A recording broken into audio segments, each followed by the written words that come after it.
Let's talk about Heath sleepers on Fantasy Football Today Express. What's up? It's Adam and Heath. Here we go. We've got a bunch of sleepers from Heath Cummings. Who are you going to start with?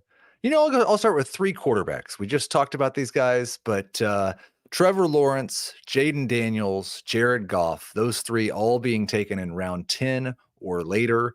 If you don't draft one of the big four quarterbacks, if you can't get somebody in the middle rounds, you get to the double-digit rounds, you still don't have a quarterback, it's okay.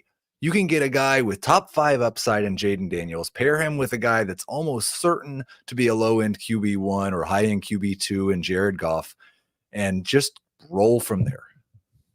Is there any reason you didn't include Caleb Williams? Just like too long of a list? It would be too long of a list, but he'd be right behind those guys. I generally am a lot more excited about rookie quarterbacks if I think that they're going to be could be a league winner because of their legs. Even really good quarterbacks are often really bad as rookies. How many rushing yards do you think for Caleb Williams? Because in 3 seasons in college, it was like 400 something, 375-ish, and then last year was like 150. That's off the top of my head. I have him at 425, which is pretty optimistic, I think. I love that. Oh my. Yeah, I think he's going to be great if he gets to 425 rushing yards. I have Deshaun Watson as a sleeper. You have any support for that? Is he even healthy yet? Yeah, I don't think he's fully going yet, but he's on track. Yeah, listen, I don't think Nick Chubb's going to be ready at the start of the year. And so if they go as pass heavy as they did when Joe Flacco was playing quarterback, then and he runs the ball 5 times a game, then sure. Yeah. Okay, cool. Like that was not super optimistic, I don't think, but there are so many quarterbacks you can make the case for as sleepers. I mean, Kirk Cousins was the number 5 quarterback last year. It's just a deep position, and it'll be in a 1 QB league. It'll be an active waiver wire, I suppose. All right, how about running back sleepers? Yeah, I'll give you 3 for this as well. I will go with Jaleel McLaughlin, currently an ADP of 150. There's going to be multiple running backs in Denver that have some fantasy appeal. He was really kind of a poor man's Keaton Mitchell last year, or Devon Achane, super, super efficient when he touched the ball. Just didn't get to touch it very often. Has been fantastic in shorts this summer. Just has to somehow be that good in pads as well. I'll go with Ty Chandler, who I think could have more of a 1B role behind Aaron Jones than people think. I think the Vikings might throw the ball a little bit more when they have Sam Darnold instead of Kirk Cousins. And Jones has hamstring issues almost every year. And then I'll go with Zach Charbonnet, whose ADP is falling. He's now available in round 11. And new coaching staff. Charbonnet is good as a pass catcher, good in short yardage, or at least I project him to be. He could be another 1B with major upside. Yeah, it's pretty interesting. I feel I'll take a look at ADP now to make sure I'm right about this, but I feel like there's more support for Blake Corum and Trey Benson than Zach Charbonnet. And I don't know that I really get that. I mean, Charbonnet was a 2nd-round pick last year. Ken Walker has had some injury history, and Charbonnet has a role. I mean, he's their 3rd down back. At least he was last year. So I find that interesting, Heath. No, I have I've got Benson and Charbonnet right in the same range, but I'm not even sure Benson kind of borders on whether he even qualifies as a sleeper. He goes in round 9 of some drafts, but generally they're in round 10. So no, I love that. Yeah. And all 3 of those guys, if there's an injury to the starter, well, you're hearing Amari DiMercado's name being mentioned for Arizona, but you'd figure they'd have some really good opportunities. I think it's important to remember, because I'm going to talk about some rookies at wide receiver as well. And I can just transition to there. We've heard a lot about how Brian Thomas Jr. has been the number 4 wide receiver or the number 4 option. It's 2 weeks into his first training camp as an NFL player. This is a 1st-round wide receiver, and the other outside wide receiver on the team is Gabe Davis. There is. I have to take it. Let's take a quick break, and then we'll come back and we'll talk about wide receivers on Fantasy Football Today Express. All right, we were talking about Brian Thomas as a sleeper, and we'll pick it up from right there. Heath, go ahead. I think I drafted him in round 11 or 12 of our pick-by-pick draft. His current ADP is 119 and following.